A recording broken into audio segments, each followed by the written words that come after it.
আসসালামু আলাইকুম ওয়া রাহমাতুল্লাহি ওয়া বারাকাতুহু। তো আজকে আমরা যে বিষয়টি নিয়ে আলোচনা করব সেটি হলো আল্লাহ তাআলা সর্বপ্রথম যে তিন ব্যক্তিদের জাহান্নামে নিক্ষেপ করবে। তো চলুন শুরু করি। আমাদের প্রিয় নবী হযরত মুহাম্মদ সাল্লাল্লাহু আলাইহি ওয়াসাল্লাম বলেছেন, কিয়ামতের পর অন্যান্য ব্যক্তিদের মধ্যে যে ব্যক্তিকে সর্বপ্রথম জাহান্নামে নিক্ষেপ করা হবে সে হচ্ছে একজন শহীদ। তাকে আল্লাহর দরবারে হাজির করা হবে। আল্লাহ তাকে দেওয়া নেয়ামত স্মরণ করিয়ে দেবেন। ব্যক্তিটি তার দেওয়া নেয়ামতের কথা স্মরণ করবে। অতঃপর আল্লাহ তাআলা বলবেন, এ নেয়ামতের বিনিময়ে তুমি কি আমল করে এসেছো? সে বলবে, হে আল্লাহ, আমি তোমার সন্তুষ্ট লাভের জন্য জিহাদ করেছি এবং জিহাদ করে শহীদ হয়েছি। তখন আল্লাহ বলবেন, তুমি মিথ্যা বলছো, বরং তুমি এর জন্য জিহাদ করেছো যাতে তোমাকে লোকেরা বলে অমুক একজন বীর যোদ্ধা।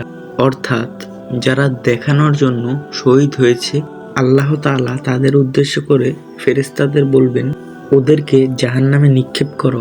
কিয়ামতের দিন দ্বিতীয় স্তরে থাকবে যে ইলম শিক্ষা করেছে, অপরকে তার শিক্ষা দিয়েছে এবং কুরআন পাঠ করেছে। তাকে আল্লাহর দরবারে উপস্থাপন করানো হবে এবং তার দেওয়া সকল নেয়ামতের কথা স্মরণ করিয়ে দিবেন এবং সে স্মরণও করবেন। তখন আল্লাহ তাআলা বলবেন, তোমাকে দেওয়া এই সকল নেয়ামতের বিনিময়ে তুমি কি আমল করেছো?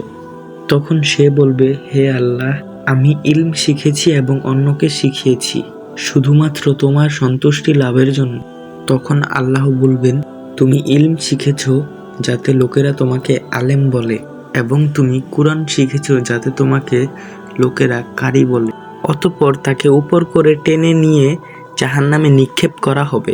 এবং তৃতীয় হচ্ছে সেই ব্যক্তি যার রিজিককে আল্লাহ তাআলা প্রশস্ত করেছিলেন এবং সকল প্রকার ধন দৌলত যাকে প্রদান করেছিলেন, এবং তাকে আল্লাহর দরবারে হাজির করা হবে।